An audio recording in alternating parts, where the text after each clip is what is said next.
me, but all right, our last major speaker of the day is, where'd he go? Mike Pollock? There he is.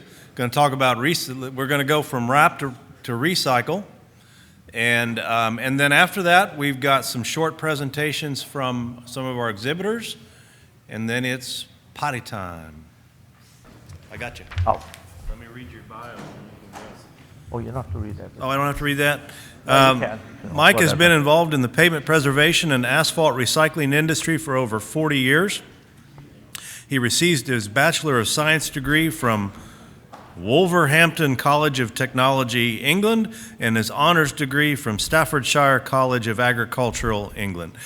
Immigrating to the U.S. from England in 1972, Mike began his career with E.J. Brenneman in 1975, where he worked to become partner until he and his partner sold the business in 2016. Mike currently works for Recon Construction Services as project manager and sales and marketing. Throughout his career, Mike has been an advocate of the industry, actively participating in FP2, ARRA, past president, PPRA, PSATs, LTAP, and many other local and national public works associations. He founded, managed, and played soccer for the Schuylkill. God, I don't know how they like get the that river. out of that. Like the river. Schuylkill County Soccer Club of the Eastern Pennsylvania Soccer Association, and founded and presided 7 years as president over the Schuylkill County Youth Soccer Association. Mike and his wife Joanne have a fondness for animals and spend time rescuing Labrador retrievers and gardening. Boy, I like him more already. All right. Mike. Hey, I'm going to take care of your rat problem right now. Okay. Now, some of you in the room have probably seen some of these slides before. So I'm going to talk about cold-in-place recycling. Okay. There we go.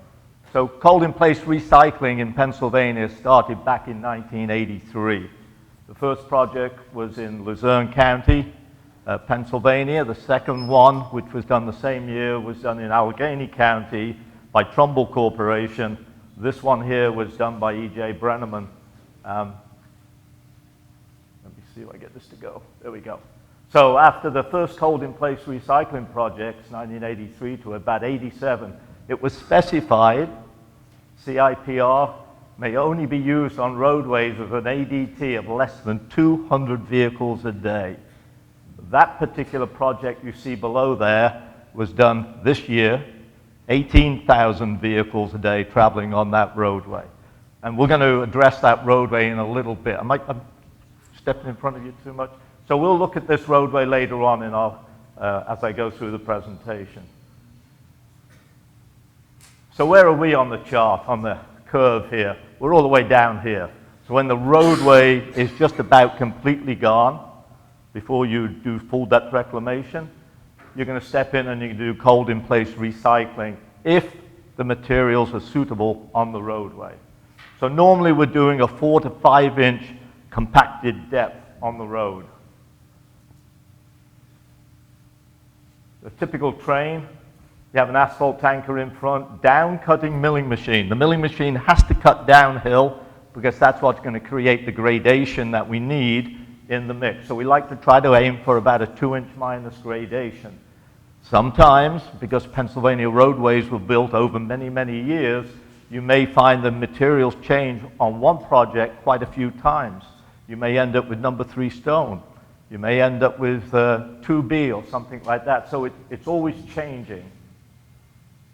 So what is cold-in-place? The recycling of a deteriorated asphalt pavement material that's reached the end of its serviceable life. It's where it's oxidized, it's very brittle, it breaks under stress. In some cases, underlying aggregate. So if you've got a, 3 inches of blacktop and you're probably going to do a 4-inch base, compacted base, then you may end up picking up some of the underlying aggregate. If you do that, your asphalt content is going to go up.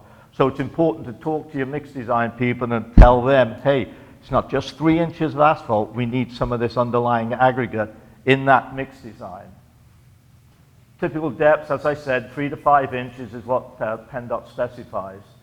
Milling machine down cuts and sizes the old asphalt pavement. It's then mixed with the new materials in the cutting mandrel, mixed there with water. And today we use dual additives. So we're using Portland cement in the mix also, and we'll address that a little later on. Typical roadways, they're cracked, they're raveled, the pothole, poor ride, cross-section issues. They're not typical roads that you would put a chip seal on or a micro-surfacing or maybe an ultra-thin hot mix asphalt. They're the roadways that are completely gone. I don't think a rejuvenating oil would do any good on that particular roadway. So we're looking at roads that have definitely lost the integrity of a good road. Here you have a rumble strip. You have breakdown of asphalt pavement, potholes showing alligation, corrugation, whatever you want to call it. Mill and fill. In this particular case, this area here was obviously through to the surface of the road. Here's the road that's not milled yet. You can see the crack pattern here coming right across the road. This corrugation's still there. So we mill off 1.5 inches or 2 inches, but that pattern is still there in the roadway because it's down below those asphalt layers. And as you would put a new overlay on top of there, eventually they're coming back through. You know, years ago, a good asphalt would last you 10, 12 years, a good hot mix. Today, maybe 8 years. You might get it 8 years, probably a lot less. So our asphalts are deteriorating as far as their durability. Here's another picture, another mill and fill where we've got a lot of corrugation, a lot of cracks on the road. And here's what a recycled base looks like. So you're taking this deteriorated asphalt and you're turning into, now this is before compaction, but you're turning it into a nice recycled material where all your cracks and all your issues and your potholes and that are all taken care of. Here's another roadway. This is the recycled mat during the compaction effort, and we're taking care of this and turning it back into a good serviceable road. And there's that finished project. That's the recycled base left to right. So, benefits. Roadway remains open during construction. You send traffic, we keep one lane open. The only time that lane is disrupted for some reason is because we either have a fuel truck coming to fill us up with our fuel amount for the day, or we have excess material in the hopper of the paver because it's an undulating road and we're planing it off and we have excess material. And if the hopper of the paver gets overloaded, we need to get rid of excess material. So a dump truck will come alongside. We'll switch off the asphalt in the drum here, switch the conveyor over to the driving lane where the truck is, and we'll offload certain material as that train keeps moving forward. We don't stop the operation. When the paver gets manageable again, the asphalt is turned back on in the machine, the conveyors return to the hopper, and the dump truck moves away, leaving the roadway open again. Normally, maybe 3-4 minutes of time might go by where the traffic is stopped on the roadway. Oh, let me go back again, sorry. Conserves energy and natural resources. It's a green technology, reduces the impact on adjacent roads. We're not running trucks over the roads continually if it was totally reconstructed. Reduces cost over reconstruction.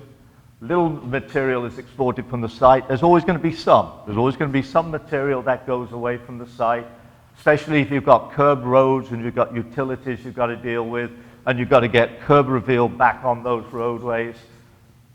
Reusing the existing material profiles the roadway, restores curb reveal, and as I said, environmentally friendly. Construction time is halved. It's a very quick process, and no drop-offs or open cuts for people to drive into, as we talked about earlier today about accidents on project sites and that. Problems encountered, damaged cross pipes. They should be replaced. They should be replaced the year before you intend to recycle your road, so they have time to settle. Drainage and water problems should be addressed. Any vegetation growing on the pavement should be planed back with a grader or a skid steer or something.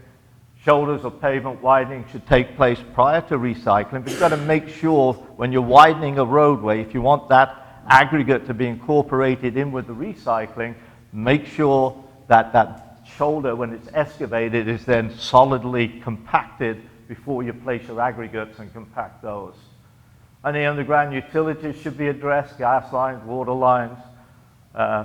Lots of times we encounter utilities that there's a conduit right under the blacktop, and it might be only down there 3 inches. And of course, you know, when they come out and they mark the lines, they don't mark them right on the line. They could be 3 feet here, could be 3 feet over there. They don't have any idea where they are. What we prohibited, these are roads we can't recycle. Obviously, there's a lot of movement under this road. You've got brown stains, so that means the soils underneath are migrating up through the crack pattern and through the continual use of this road, and over here also. Interesting to know, that road has looked that way for about the last 15 years. It still looks that way today. I looked at it a couple of weeks ago, exactly the same. They've done nothing. Not 1 ounce of crack seal was ever used on that road, believe it or not 1 ounce. And you can see, you see any crack seal here from maybe when the crack first started?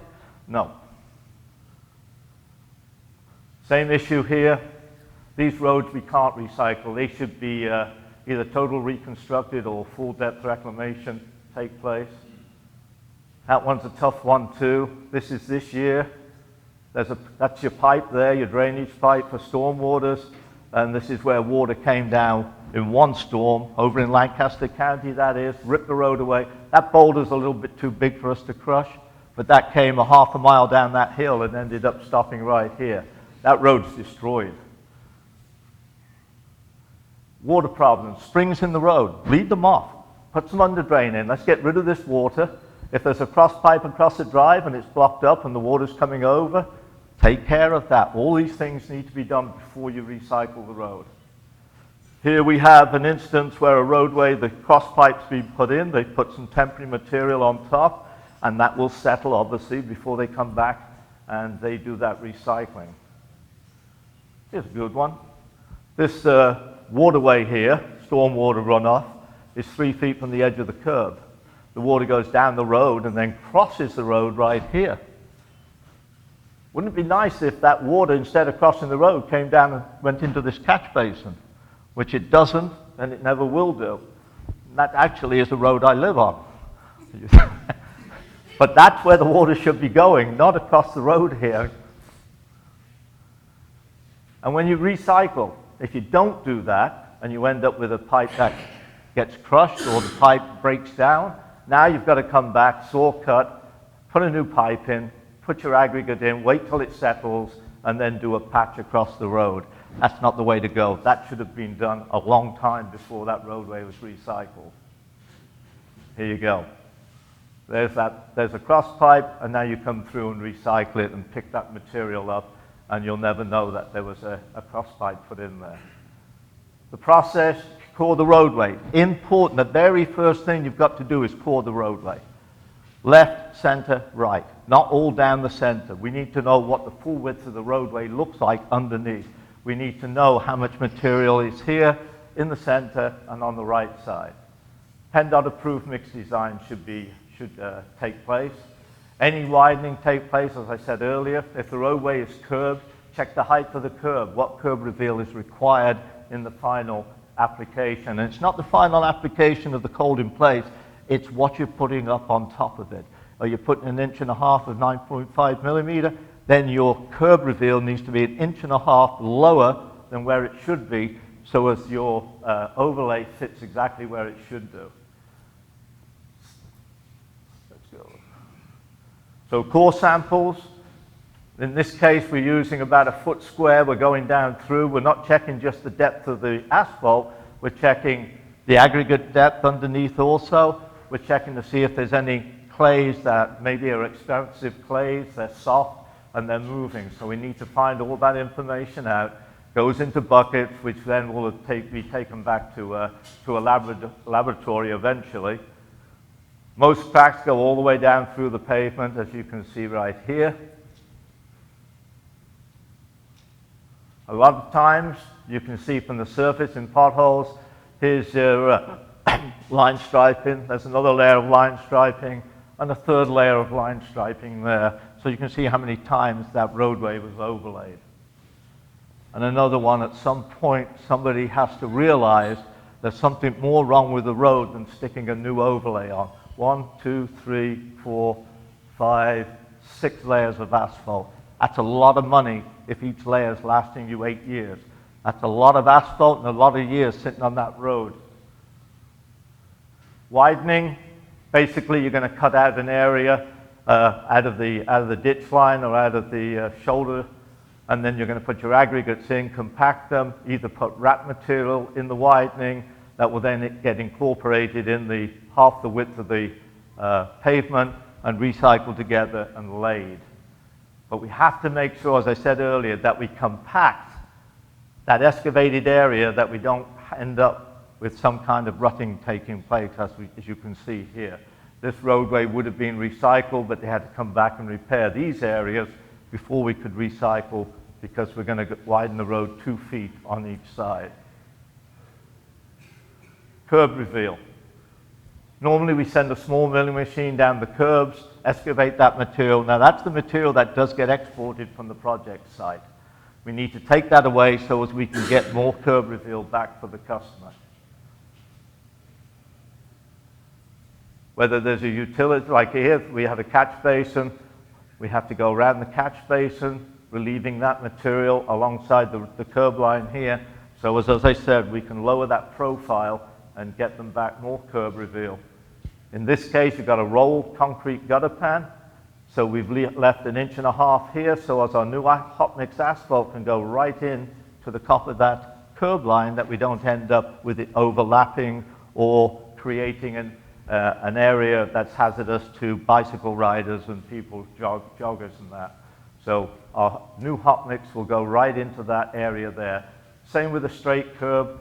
We'll put our new overlays in, giving back plenty of curb reveal for stormwater runoff. Utilities, they have to be milled around and then that material excavated out. The larger milling machine, the recycler, will come to this point.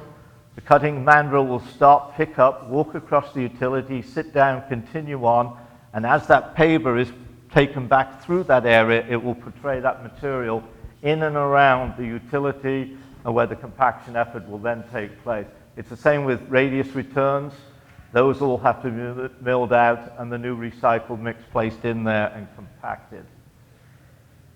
As you can see here, now you can raise the utility after the recycling's in place. You don't want to raise them before, because you don't exactly know where that elevation is going to be, depending on where the manhole is. Is it in the right shoulder, in the center line, or wherever? Let me go back. In this case, this particular roadway did have some wrap material laid on the lanes as we recycled through to build up the material. So it's another way of getting rid of some of those black mountains we have laying all over Pennsylvania. And of course, some of our people talked about putting wrap into what we do, microsurfacing into the micro. So this is another way we get rid of wrap.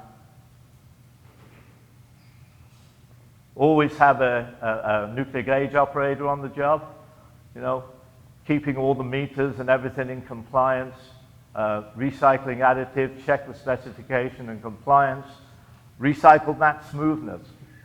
When you recycle the road, the mill's already on a level, and then you have your non-contact skis on your paver, which then gives you that nice smooth mat. CIR gradation, like I said before, 2-inch minus roughly. The faster you go with a down-cutting mill, the larger the gradation is going to be created. The slower you go, then you get a finer mix. Now, recycling down-cut mills do not crush aggregate. So your top aggregate size in the mat is going to be a top aggregate size in your recycled mat going back out. We do not crush, we only crush the blacktop.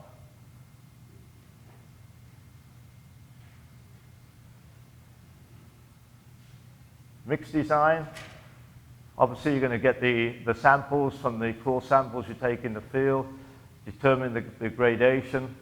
You're going to select the amount of gradation, and you're going to additional aggregates if required, if you need to pick those up.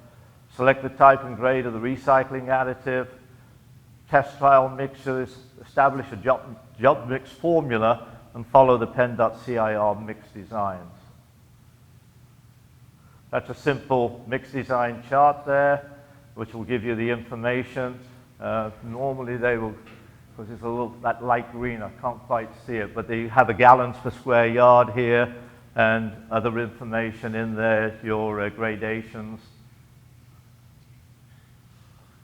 Select the additives. So the bituminous additives that we normally use in this area is a CSS1H emulsified asphalt.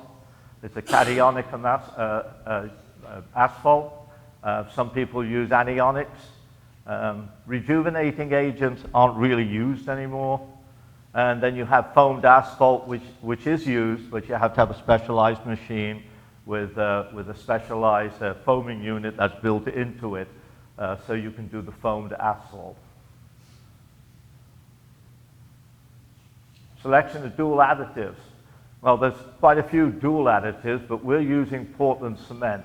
Now, it's 1%. 1% is about 5 pounds per square yard at a 5-inch depth. That is really critical, because if you put too much cement into the mix, the amount of water that's in the emulsified asphalt and the amount of moisture you're putting onto belts and into the cutting head, if you put too much cement in there, it will dry the mat out too fast, and then the mat will crumble. 1% is the correct amount to use. You use any less or any more, there's going to be issues with that mix once it's in place. Additional aggregates. There are some companies that use additional aggregates. They'll either lay them with a paver, or they'll use a gate on the back of a dump truck. Type C fly ash, that's self-cementing, but you can't get it anymore. Type C fly ash is used in gypsum and things like that, so you won't. Here we go. This is laying additional aggregates, all wrap material, onto the surface of the road to create a different gradation. If you've got a lot of chip seals and you want to bring that road up into more of the binder type material, you can lay a single-sized aggregate on top and mix that in with your recycling. Or if you need to put a couple inches down, you can paver lay it.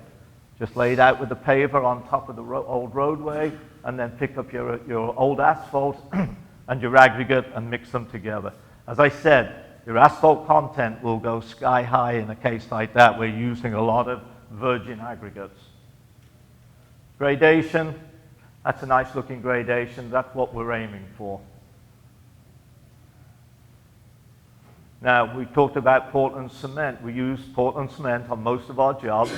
Get a proper metered truck, so it places a specific amount of cement on the road. In this case, as I said, we're using 5 pounds per square yard, which is about 1%. You can see here, nice layment of the Portland cement.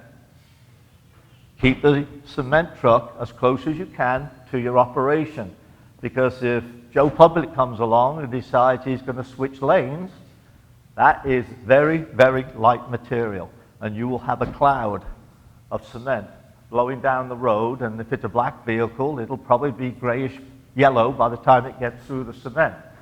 So that is critical that you keep this machine close to this machine. Now, you can drive through it very slowly and it won't pick up, but if you go through there at 5 miles an hour, you'll have a cement dust storm. Single unit train, we talked about this a little earlier. You know, it's a down-cutting milling machine. Size of the material, forward speed of the mill determines the size of the wrap, not the aggregate in the wrap. Increase and decrease in speed of the forward speed will increase and decrease the size of the wrap particles. Materials mixed in the milling chamber head. Mixed materials are placed directly into the paver from the milling head. So they go the milling head, first stage conveyor, second stage conveyor, into the paver where they're remixed as they come out through the paver screed. This particular one In this instance, you have a down cutting mill here, which is laying the material. There's no conveyors on this particular machine. Material's in a windrow. There's a windrow elevator, picks that material up, places the material directly into the paver hopper, and then it's struck off at the back to the desired depth and scope of the project. This is our equipment. So you have your asphalt tanker in front. The asphalt is then going through a flow meter into the milling machine, the down cut mill. It's mixed in the cutting mandrel along with the Portland cement that you see here on the roadway and along with the wrap material. And then it's mixed together, goes up to the conveyor into the paver hopper and then struck off again to the desired depth and scope on the roadway. Just another shot of that operation here. This is the computer for the asphalt supply. You can go up there, you can read all the things on the computer. If you're an inspector, you can see how many tons of material we've laid. You can see what the gallons per square yard is being placed.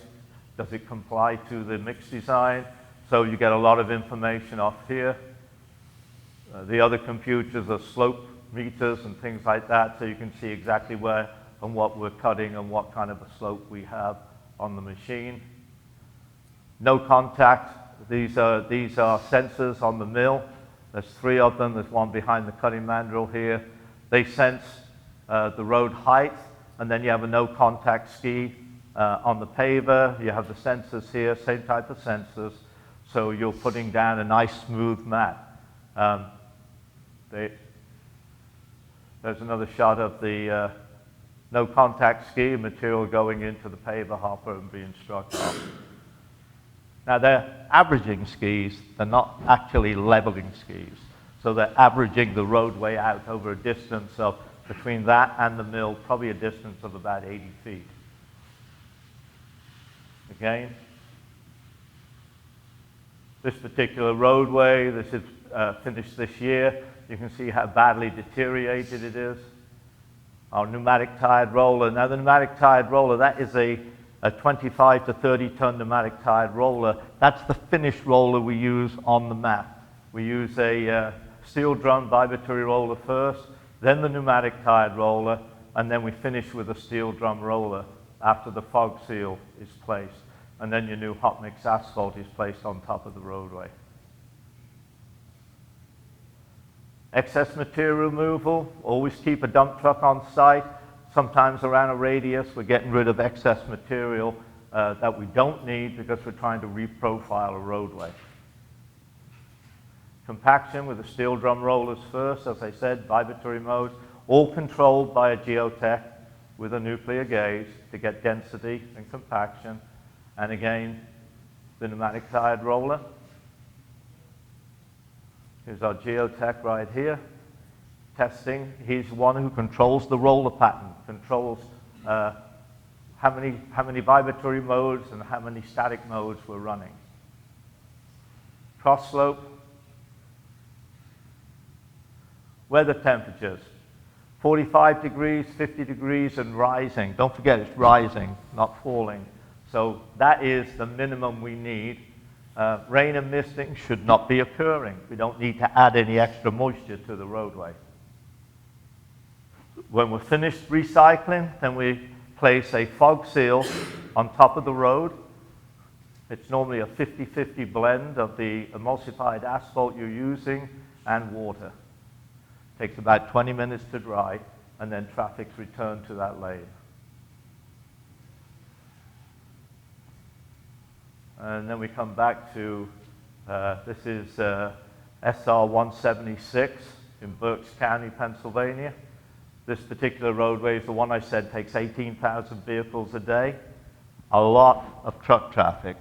And as I said, years ago, they wouldn't ever have dreamed of doing this on a project. They would never dream of putting a recycled mix where you've got 18,000 vehicles. Now, those 18,000 vehicles, this is what I was talking about this morning, about traffic and about how fast they're traveling. You can see the cones, that's our protection, all right? So when a truck goes by at 70 miles an hour, those cones are kind of waving in the wind Here again, you see the traffic count here. Now you think, they're pretty decent, a decent distance away. This is the condition of the roadway.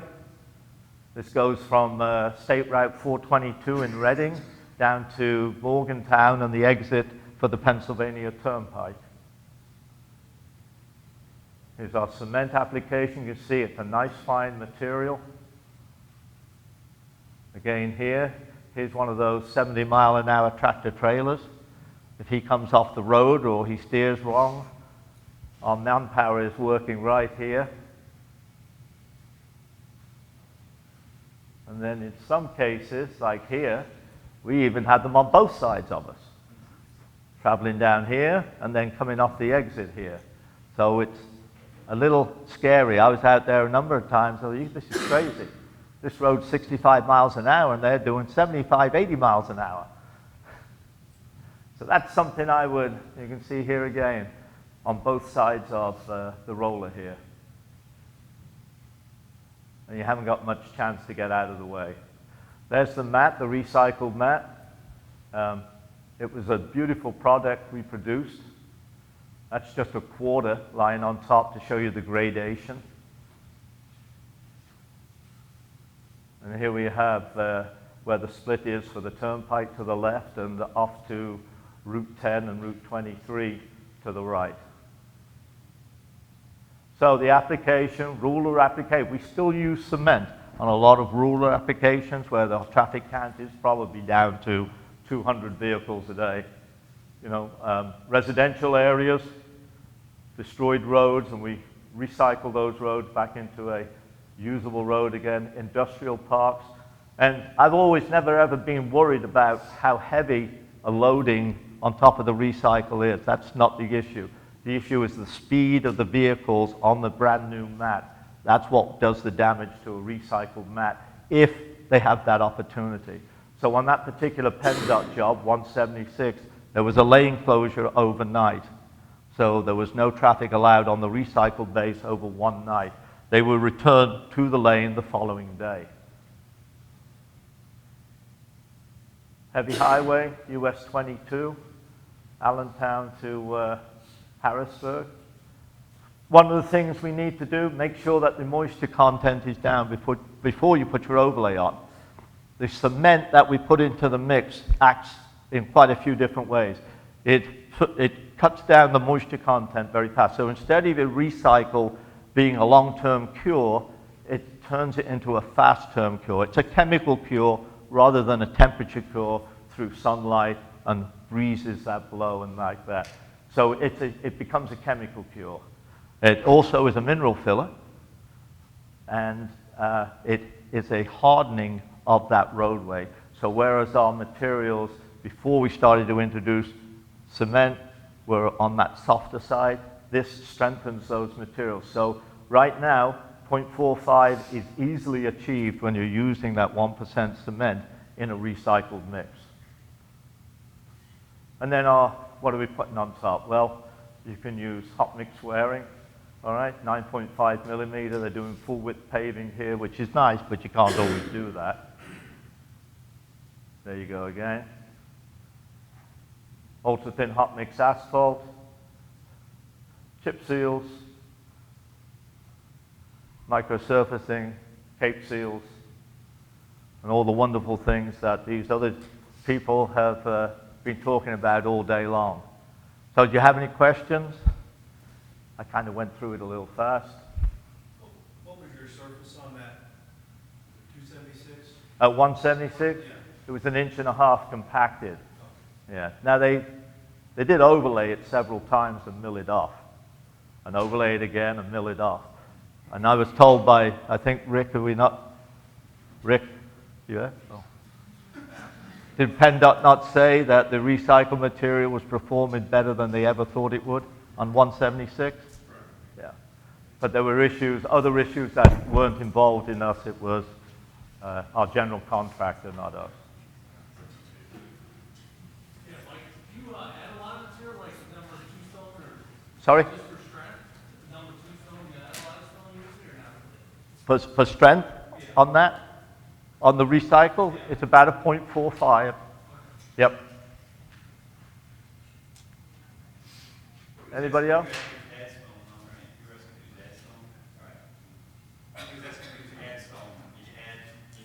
No, we didn't add any virgin stone. Very seldom do we do that. We do add wrap though. We do, you know, where there's excess wrap and we need to build up a surface or take something where we've got dips on the shoulder.